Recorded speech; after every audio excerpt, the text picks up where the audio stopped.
دا بیان د شیخ الحدیث حضرت مولانا مفتی عبداللطیف صاحب رحمه الله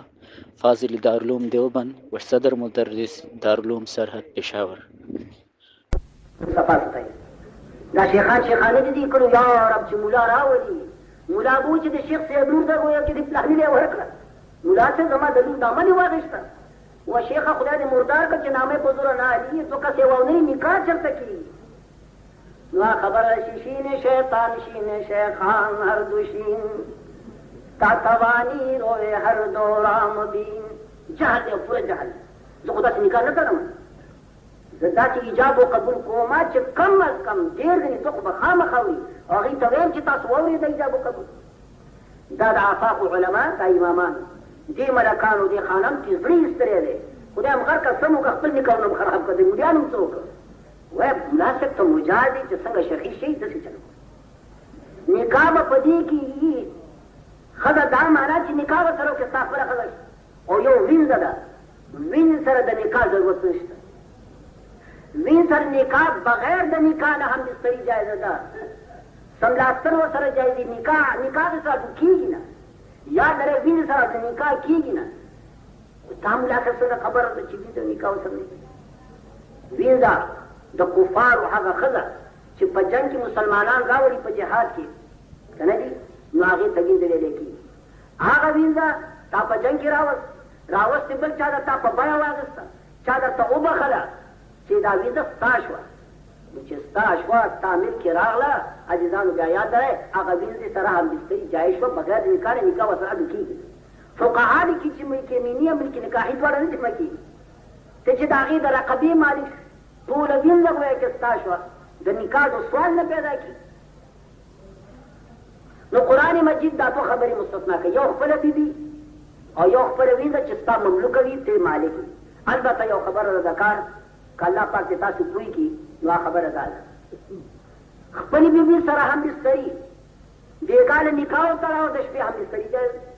ماښام به نکاح وتړې هېڅ سیل پکې نشته حره اصیله چې نکاح دې ورسره وکړو نکاح سره متصل هم بستري جایزه ده لیکن کومه وینځه چې تا په بیه واخېسته یا چا درته وبخله یا وینځه به په میراث کې درته پاتې شوه او ستا ملک پرې راغی عزیزانو نو وینې سره چټ پټ فلفور هم بستري جایزه نه ده تر څو پورې چې استبرا د رحم نه شي وینځه ستا په ملک کې راغله تر څو پورې چې د هغې رحم پاک شوی وي هم بستري ورسره جایزه نه ده دې ته ویل کېږي په اصطلاح د فقه کې استبراء الرحم چې د هغې رحم پاک شي د دې څه معنا د استبراء الرحم د دې معنا دا ده چې کم از کم یو حیث په هغې باندې تېر شي یو ځل یې سر خیرن شي په خبره خو پوهېږئ که یو ځل چې ماهواري راشي او پاکه شوه اوس ورسره هم بستري د هغې نه مخکې هم بستري ورسره نو چې حیض راشي نو معلومیږي چې د دې په رحم کې بچی نشته د کمې ښځې په رحم کې چې بچی وي یا درې د حیض بیا نه راځي نو وینځه چې کومه د عزیزانو هله ګویا کې روا کېږي هم بستري ورسره چې هغه استبراء الرحم به کوي تا چې واغېشته په بیه دومره زمانه به ورته ګوري چې د هغې باندې یو حیض تېر شي هله به هم بستري کوي او که نه ګویا کې مشکله په دې باندې یو خوږه کیسه بله ووایه استبراء الرحم باندې یو کیسه ووایه وینځه به کله حلالېږي چې یو حیض تېر شي هارون رشید وی یو وینځه وکتله بني عباسیو کې بیا بادشاه و ډېره حسینه جمیله وه خوښه وه بیا چا څوک دی هلکه د فلاني ګویا کې د سیداجان وینځه دی پسې ورغی ګویا کې لیکن هغه غریب خبر نه و چې دا بادشاه دی ساده لباس کې ورغی دا وینځه ستا د ویلو په ما باندې خرڅه کړه وی زه خو نه خرڅ ویل خرڅه کړه راباندې وی نه یې خرڅ تکرار شو هغه سړي وی او سړیه که دا وینځه مې در باندې خرڅه کړه نو په ما دې خپله ښځه طلاق یې په 3 طلاق و څنګه یې خرڅومه در باندې که دا وینځه در باندې ما خرڅه کړه زما منکوحه ښځه دې په ما باندې په 3 طلاقو طلاق یې هارون رشید وی ښه چې خرڅی نه وروره راته ویې بخه هسې یې راکړه هغه سړي بیا وی که ما هسې هم درکړو زما ښځه دې په 3 طلاقو طلاق یې جنجال یې ځان ته جوړ کړ بادشاه وویل چې بس ورته یې ما پېژنې ته څوک یې ویې زه خو هارون رشید یم سړي وویل تندي له ټک ورکړ چې دا څه په غضب دا بادشاه دی او دا ما څه غولو خوړه یو خو ډېر فکر پکار چې سړی غولو نه کړي. ګوره موږ له وایي دا کیسونه راځي وایي جي بس په غوسه ولو طلاق مې ورکړی خو په خدای دې غر ته غوسه طلاق هم په غوسه کې دي نو په مینې خو طلاق څو نه ورکوي د خدای ځناوره دا دې څه کړي. سړی ورته وایي سیدا جان چې باچا صاحب وی د تا نه قربان کړی ما څه چې ته باچا یې خو یو کار وکړه چې زما دا ښځه په ما طلاقه نه شي کور نورانېږي ما دپاره څه بندوبست وکړه. نور ګویا کې زما وي د تا نه قربان سړی خو ما دا ویلي دي که ما در باندې خرڅه کړه زما ښځه طلاقه او که ما راته هبه کړه زما ښځه طلاقه. رشید قاضي ابو سر رحمت الله علیه ته دا مشکل ګویا کې ولیکه بلکې هغه وخت چې دا مشکل دی وینځه زه اخلم خو دې سړي دا خبره کړې ده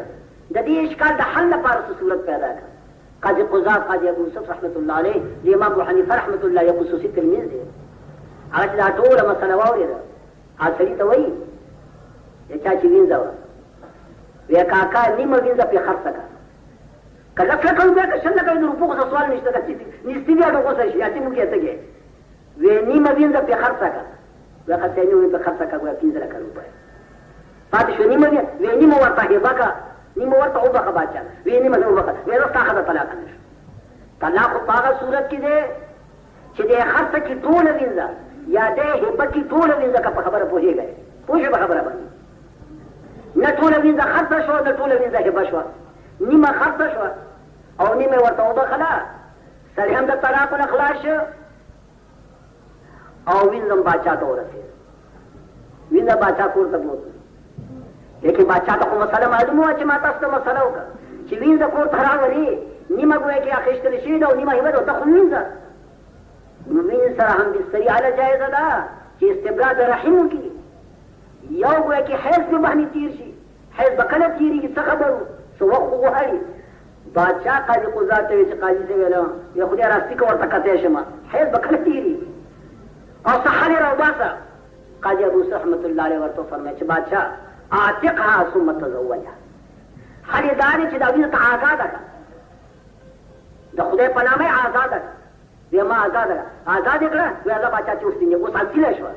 را چې نکاح دې ورسره وتړم او چې اصیل سره نکاح وتړي بیا پکې څه مهلت او نیټه شته په خبره پوهېږئ که نه نکاح نه بعد خو بیا نیټه نشته بس ازاده یې کړه او بیا ورسره نکاح وتړه او د باچا چې کوم مقصد او مرام حاصل شي. قرآن مجید فرمایي یو ښځه تعالی روا ده خپله وینځه لیکن وینځې کې دا قید دی چې استمرار د رحم به کوي. والذین هم لفروجهم حافظون إلا على أزواجهم أو ما ملكت أيمانهم فإنهم غير ملومين. خپل بیبي او خپله وینځه داخل د ملامتیا نه خاص او نور مخلوق فمن ابتغى وراء ذلك فأولئك هم العادون. د خپلې بیبي او د خپل وینځه نه ماوراء هر صورت چې ته اختیارې د خپلې شهوت پرستۍ دپاره د خپل شهوترانۍ دپاره د خپل شهوت د پوره کولو دپاره دا دوه صورته جایز یو بیبي یو وینځه دې نه بغیر قرآن مجید فرمایي فمن ابتغى وراء ذلك د دې دوه صورتونو بغیر چې څوک بل صورت طلبوي خو هغه زنا وي خو هغه لواطت وي خو هغه نکاح موقت وي د شیعهګانو یو نکاح دی هغې ته نکاح موقت وایي عام په دې سب کې راغلی هر صورت چې وي نو قرآن مجید فرمایي فاولئک هم العادون. دا کسان چې د جایز دو صورتونو نه بغیر بل صورت اختیاروي الله فرمایي فاولئک هم العادون. دا کسان مکمل ظالمان دي پاخه ظالمان دا دي چې جایز صورت فری وي د بیبي یا د وینځې او بل صورت اختیاروي. نو معاذ کو ماورا کې دې صورتونه دي. حضرات مفسرین په دې مقام کې نکاح موقت هم نکړي د لشکو نکاح لکه ایران کې روافض هم اوس هم په دې باندې قایل د میاشتې زه دې وطن ته راغلی ما ښځې سره نکاح وکړي یو میاشت د پهره به یم ستا په کور کې به دې ریم ما ته به روټۍ موټۍ پخې یا د 2 میاشتو نکاح دارنګې ګویا چې خپلې بیبي یا خپلې وین سره بستري په حالت د حیض کې دا منه ده په حالت د نفاس دارنګې لواطت دارنګې استمناء بلیت په لاس سره خپل لاس سره د ځان نه مني وباسي اوبه وباسي دا ټول هغه صورتونه دي چې تا ګویا کې حرام ناجایز دي. ان شاء الله دې باندې که حیات باقي وو آینده جمعې له باسو شي او دعا وکړي چې الله د خپل مزیات وشي. دا د 10مې سپارې لومړني د 100 آیاتونه مبارک ستاسو په مخ کې هر جمعه څپلی کېږي. خبره دې ته را رسېدلې ده که تاسو ته یادېږي چې الله د اسمه ارشاد فرمایي او هغه مؤمنان کامیاب او بامراد دي چې هغوی د خپل فروجو حافظین د خپل اندام خاص حفاظت کوي الا علی ازواجهم او ما ملکت ایمانهم، مگر خپلې بیبیانې یا خپلې وینځې بېشک دا مستثنا دي. دوی ته خپل عورت ښکاره کول جایز دي. فرمایي فمن ابتغى وراء ذلک، د خپلو بیبیانو د خپل وینځو نه سوا چې کوم مسلمان د خپل قضای شهوت ته پوره کولو دپاره بله لاره اختیاروي نو الله فرمایي هم العادون، دا کسان پاخه ظالمان د شهوت ته پوره کولو دپاره یوه بیبي ده او بله وینځه د دې دوو صورتونو نه بغیر بل هر صورت چې اختیار کړی شي هغه ناجایز دی، هغه حرام دی. ما تاسو په خدمت کې عرض کړی و چې په دې کې زنا هم راغی چې حرام ده، دې کې لواطت هم راغی چې حرام ده، دې کې استمناء بالید هم راغی حرام ده، په خپل لاس سره د خپل ځان نه مني ایستل، او په دې کې سحق هم راغی یوه ښځه د بلې ښځې سره یو ځای شي او ځان نه مني وباسي. عربي کې دې ته سحق وایي سین حې قاف، دا ګویا کې حرام شي. دارنګې د ماورا کې علماء مفسرین فرمایي چې نکاح متعه هم راغه دا هم حرام. مولانا ثانوي رحمت الله علیه خپل تفسیر بیان القرآن کې فرمایي چې دا آیاتونه مبارک که د دې نزول مدینه طیبه کې وي یعنی بعد الهجرت وي نو د متعې یعنی د نکاح متعې حرمت هم په دغه آیاتونو سره راغی، ځکه دا هم ماورا کې راغی. د بیبي نه او د وینځې نه سوا یو صورت دی چې هغې ته نکاح متعه وایي، او که نه دا آیاتونه مکي وي نو بیا د هغې حرمت په حدیث مبارک د جناب رسول الله صلی الله علیه وسلم سره دی چې نکاح متعه حرام دی، ناجایز دی، درست کوی کړي. تاسو به دا وایئ چې نکاح متعه څه شی دی؟ نکاح متعه یو نکاح و، یو سړي به د یو ښځې سره وکړ د یو څو مودې دپاره، قلیلا کان او کثیره. ښځې تا سره نکاح کومه یا د یوې ورځې دپاره یا د هفتې دپاره یا د میاشت دپاره یا د درو دپاره، موده چې به ختمه شوه نکاح خود به خود پخپله به ختم. داسې قسم نکاح ته نکاح متعه ویلی کېږي. عزیزانو تیر نو دی یو وی چې حج متعه دی چې هغې ته حج تمتع هم ویلی کېږي، هغه جدا شی دی. د حج په اقسامو کې یو حج دی، حج په 3 قسمه دی، حج افراد، حج تمتع، حج قران. د ائمو د دین اختلاف په دې کې دی چې اولا او افضل کم حج دی، باقي جایز وی چې هر یو حج دی، هر حج سره فراغ د ذمې راځي، حج افراد، حج متعه، حج قران. دې مقام کې د متعې نه مراد نکاح متعه. نکاح متعه ما عرض وکړو چې دا داسې نکاح به یو سړی به مسافر به یو ښار له به ورغی، هلته به سوړه دې پاتې کېده، نو د یو ښځې سره به یې نکاح وتاړه د یو هفتې د 10 ورځو دپاره یا کم یا ډېره موده، او پیسې به یې ورسره مقرر کړې. موده چې به ختمه شوه ښځه به په خپل ځای پاتې شوه، مسافر به وګویا کې روان شو. دا نکاح چې کوم دی نکاح متعه دی. دا نکاح متعه په اسلام کې 2 ځل حلال شوی دی او 2 ځل حرام شوی. په اسلام کې بعضې څیزونه داسې دي چې په هغې کې نفخه مرتين راغلی، یو د هغې نه قبله ده او بل ګویا کې دغه نکاح موقت یا نکاح متعه دی. یو ځل په جنګ خیبر کې सरदार दो आलम जनाब रसूलुल्लाह सल्लल्लाहु अलैहि वसल्लम दा हज़रत सहाबा द पर द दी निकाह मुतआ द जवाब हुक्म फरमायलो को तास निकाह मत कोई न जायज आगे ना बात हुजूर अलैहि सलातो व सलाम द दी हुर्मत कायम कजरा हराम दे ना जायज देना बात पातम काल द हिजरत बाने फफत द मक्की प मौका के ऐनी मक्का मुअज़्ज़मा के सरदार दो आलम जनाब रसूलुल्लाह सल्लल्लाहु अलैहि वसल्लम जदे निकाह द मशरूइयत ऐलान फरमायलो कि निकाह मुतआ कता तो कोई न जायज द्रेवरद पूरी दाद जवाब हुक्म वगैरह बाद हुजूर अलैहिस्सलातु वस्सलाम दा निकाह ब्या हराम को चुनांचे इला यौमिल क़ियामह ताबीदतुल उम्र तबरा उस हराम दा खबर याद करे अजीजान अहले सुन्नत वल जमात इस पदी बाने कायम नहीं कि निकाह मुतआ जायज है उस गो यो मौका के हुजूर अलैहि हलाल करे ब्या हराम ब्या हलाल ब्या हराम दा खबर सही लेकिन उस निकाह मुतआ गदी पर जवाज बाने अहले सुन्नत वल जमात के इस गए कायम नहीं तौबत इजाबत की सिवा द रवाफिज न दिशियागान ना दी निकाह पर जवाज बाने पर इस कायम यौ शियागान हजरात कायल वरना अहले सुन्नत वल जमात अहनाफ शवाफी हनाबिला मवालिक रहमहुमुल्लाह ताला व तबारक इस पदी बाने कायम नहीं कि निकाह मुतआ उस जायज दे नहीं जायज दसो रोज़ो निकाह दसो घंटों निकाह दावे की जायज नहीं सिवा द रवाफिजो द शियागान साहिब हिदायत पखल किताब के किताबुन निकाह के द निकाह द मुतई द जवाज निस्बत करे द इमाम मालिक रहमतुल्लाह अलैह इमाम मालिक इमामुल मदीना हिदायत दिन पर किताबों के लिए उच्च किताब सासत मालूमान निशा तालिबान हजरत उलमा हजरत पूरी कि हिदायत अल्लाह रब्बुल आलमीन द दिन पर किताबों के सुमल में शान द मकबूलियत वर करे दासी मुफ्ती द दिन निशा जे किताब लाग मुस्तगनी मुलाला चे मसला राशि चटपट हिदायत और बात की वाज़ह तौर पर मसला पाई की लिखी साहिब हिदायत कम खिदमत करे दे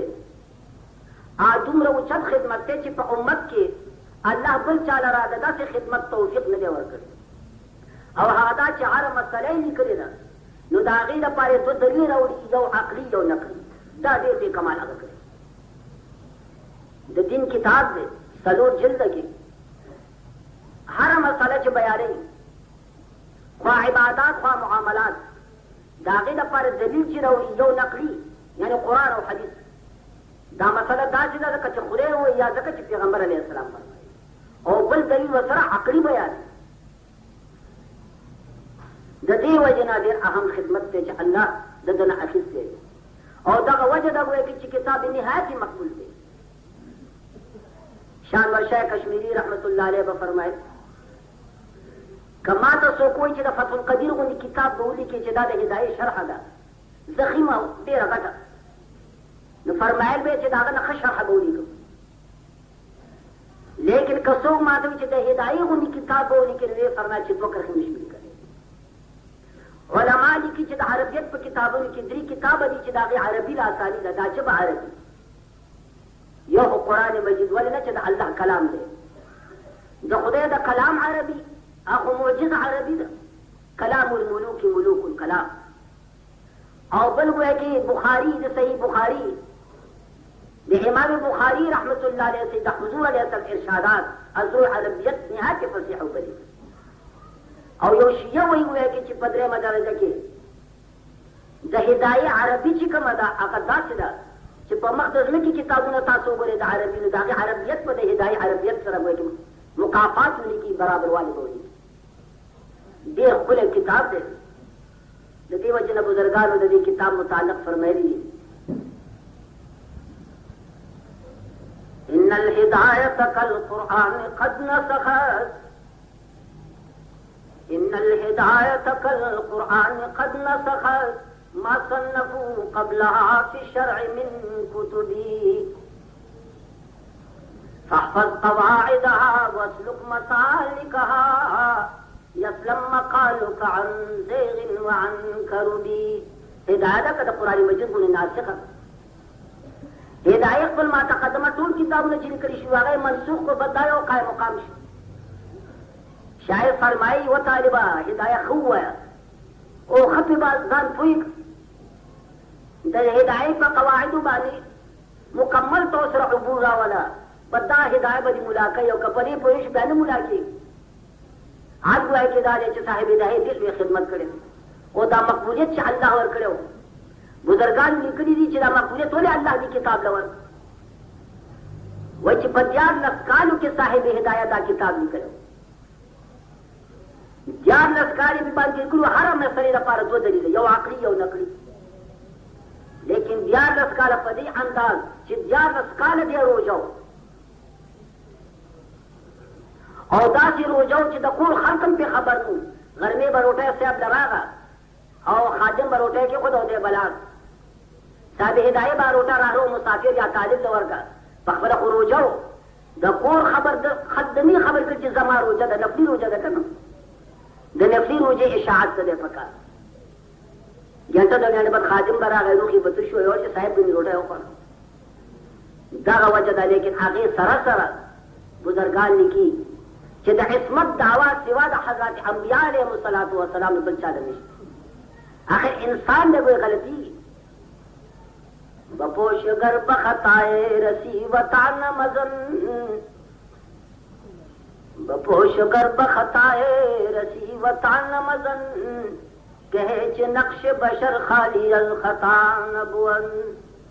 ورو کله ما په خطای باندې پوښولې معافي کوه صاحب هدایت ډیر وی سره لیکن چې څو کتاب النکاح کې د مدعی بیان فرمایي نو فرمایي چې امام مالک رحمت الله علیه د جواز باندې قائل حال لاله ما عرض کو چې ائمه د دین کې مذاهب اربعو کې اس په دی باندې قائل دي چې متوجه کې روا د نکاح متوجه اهل سنت والجماعت دین اتفاق دا وایي چې دا شی کوي راځي سوا د روافض او شیعاګان बेशक आगुई पदी बाने कायद ची दाशे को समझाए लेकिन दाशे वफाती द मक्की की पैगंबर अलैहिस्सलाम जायज हजरत सहाबा द पार द्री रोज द पार और पादरी रोज पर सिलसिले की इमाम मुस्लिम रहमतुल्लाह अलैहि व पूरी किस्सा की करी कि पैगंबर अलैहिस्सलाम मक्का फतह काए ने मक्का की हुक्म शुकता से निकाह मुतहा कोई मुजाहिद صبرن می او بزرگ صحابي دی زو ما مرګریو یو زو ما یو می مرګریو د مکه په کوڅو کې ګرځېدو اساسي مکه نه چې ورغو د مکه صحابي دي ساتي دي څلورا میدا طرف ته چې تاسو یې ته عالی مکه وای او داغه مقابل